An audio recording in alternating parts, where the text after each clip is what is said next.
Olá, eu sou a Carol Leme e tenho uma ótima notícia para você. Vai começar a próxima Maratona I3E no Pilates, edição Mão na Massa. Nesse vídeo que eu trago para você, eu separei as bases da metodologia I3E no Pilates, que eu criei e desenvolvi estudando diversas ciências que apliquei ao método Pilates. Para entrar numa maratona, você precisa estar preparado. Então eu separei para você fundamentos básicos da PNL, psicologia positiva, face e física quântica, que são utilizadas dentro do método Pilates. Eu recomendo que você assista esse vídeo completo antes do início da nossa maratona, que vai ser no dia 29/6. Vamos para o nosso treino? A PNL, isso mesmo, a programação neurolinguística. Eu tive o privilégio de ter um amigo pessoal que me ajudou e treinou a mim e a equipe da Leve nessa ciência. Mas o que é isso, Carol? A PNL é um processo educacional que permite compreender melhor o nosso funcionamento interno, identificar os nossos modelos mentais para que possamos questioná-los, refletir sobre eles e, se preciso, ressignificá-los. Esse aspecto é que influenciou o surgimento do nome programação, pois esse conhecimento surge a partir das nossas histórias, experiências, valores e somos programados a ter determinadas crenças e modelos mentais que impactam diretamente o nosso comportamento.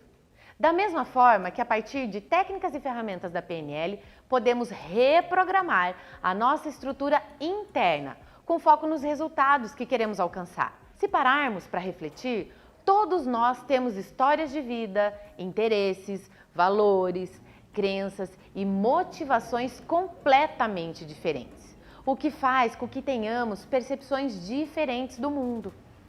Isso faz com que as pessoas vejam as situações de formas distintas e, consequentemente, também reajam de outras maneiras, o que pode interferir diretamente no relacionamento interpessoal. Os acontecimentos e fatos externos são neutros e apenas fatos. O que muda é a nossa percepção interna e, consequentemente, o significado que damos e como traduzimos esses eventos ou fatos a partir das nossas crenças e modelos mentais. Recebemos as informações através dos nossos canais sensoriais, neuro, e que passam por filtros, programação, e formam uma representação interna para a pessoa. Essa representação interna gera um estado na pessoa, leva a diferentes emoções que acabam interferindo na fisiologia, nos comportamentos e nas ações dessas pessoas, tanto no aspecto verbal quanto não verbal, linguística. Eu quero trazer isso para as suas aulas de Pilates a partir de duas perspectivas: a sua perspectiva de instrutor e a perspectiva do seu aluno, que eu vou chamar de perspectiva do cliente. Quando falamos de perspectiva do instrutor, devemos ter muito cuidado com os nossos filtros e a nossa realidade, tudo o que vivemos e o que sabemos. A partir do momento que você transmite uma informação, um comando verbal ou tátil, ou até mesmo um gesto, você está se comunicando com ele e essa comunicação acontece geralmente baseada no seu conhecimento e no seu filtro, e não a partir do filtro dele.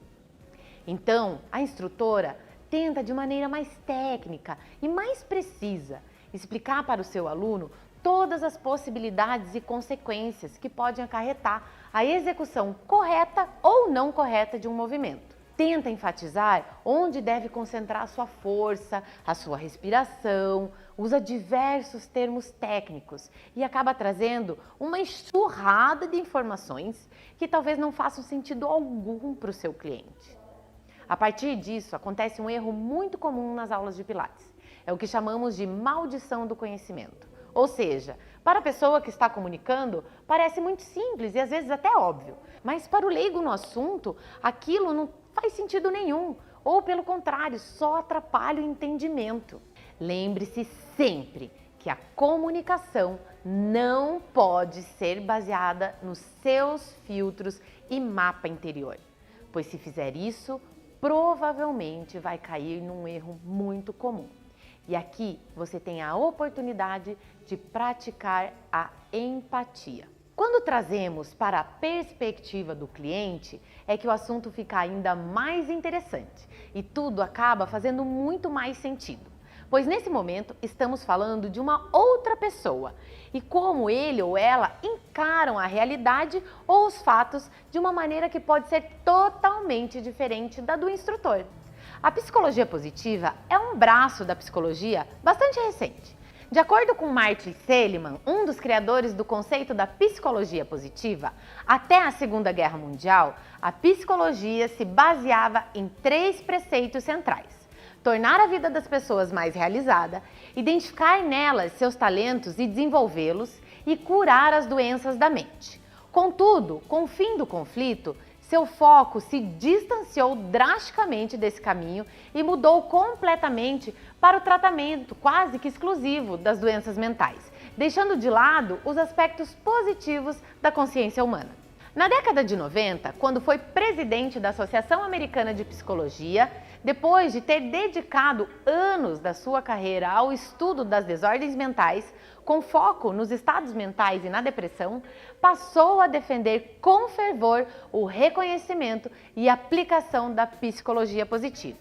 Ele defendia que a felicidade era algo essencial e, como tal, ela deveria ser cultivada todos os dias por meio das forças e virtudes e de ideias e atitudes de otimismo, gentileza e bom humor.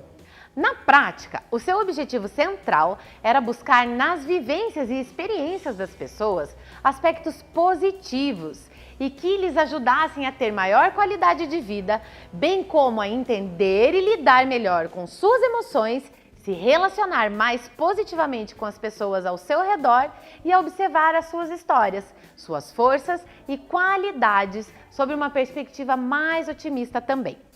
Quando estamos felizes e com sentimentos positivos, nosso corpo recebe uma carga de hormônios naturais, como dopamina, serotonina, endorfina e ocitocina, que fazem com que nos sintamos muito bem, dispostos e crentes de que o melhor sempre está por vir.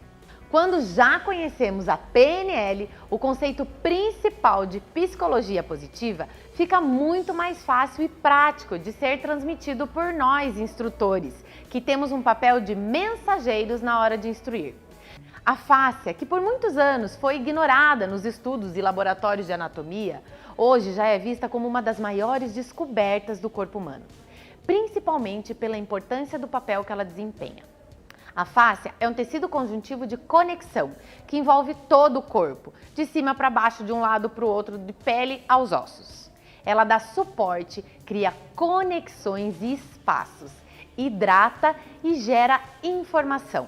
Fáscia é uma palavra que fala dos elementos elásticos e dos fluidos que formam o meio ambiente de vida interna do nosso corpo. Além de dar forma ao corpo, ela também é nosso maior órgão sensorial em extensão. Diversas formas de dor estão relacionadas à fáscia, bem como estados de humor, tal como depressão, síndrome do intestino irritado, prazer e bem-estar.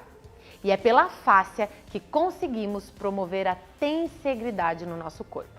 A tensegridade é a junção das palavras tensão mais integridade, que é uma ideia de promover estabilidade e resistência de maneira global, sem gerar tensão demasiada em um único lugar.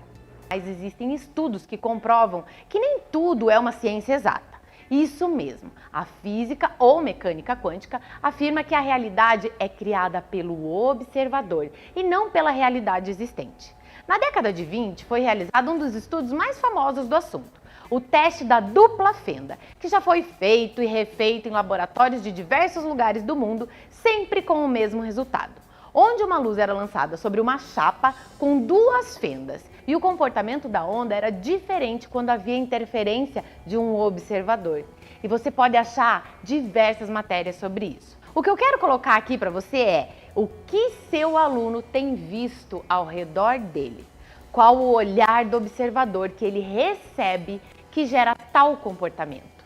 A observação cria a realidade, independente se é dentro do estúdio, em aula ou fora dele. A vida é igual ao que você, ele e eu observamos. A observação não é feita pelos olhos, e sim através dos olhos. Nós vemos através da mente. E era exatamente isso que o Joseph Pilates dizia quando ele falava: é a mente que esculpe o corpo. E até mesmo no livro mais antigo do mundo, a Bíblia, diz: o sábio vê com a mente, o tolo vê com os olhos. Em Eclesiastes 2,14. Você, eu e os nossos alunos vemos de acordo com nossas representações internas. E nós, como instrutores, através do comando verbal e com o uso de imagens, podemos ter o poder de promover o movimento de maneira muito mais simples e induzir a visualização de corpos saudáveis, flexíveis, coordenados e cheios de saúde, cheios de mobilidade, através da visualização. Uma vez que a pessoa viu na mente, ela não consegue desver. E é por isso que no método I3E usamos a ferramenta da visualização nas aulas. E acredite, é algo que os alunos simplesmente amam a sensação e os ganhos que essa ferramenta possibilita. E o Pilates é uma modalidade tão perfeita que nos possibilita aplicar todas essas ciências de uma maneira muito mais eficaz e através do método I3E fica muito mais fácil do que você pode imaginar. E aí, o que você achou? Precisa voltar em algum ponto desse vídeo? Não tem problema. Volte, assista e anote, porque o seu treino está só começando. No nosso canal no YouTube também temos algumas lives com especialistas de cada um desses temas que abordamos no método. Então eu espero você na Maratona I3E no Pilates, edição Mão na Massa. Até lá!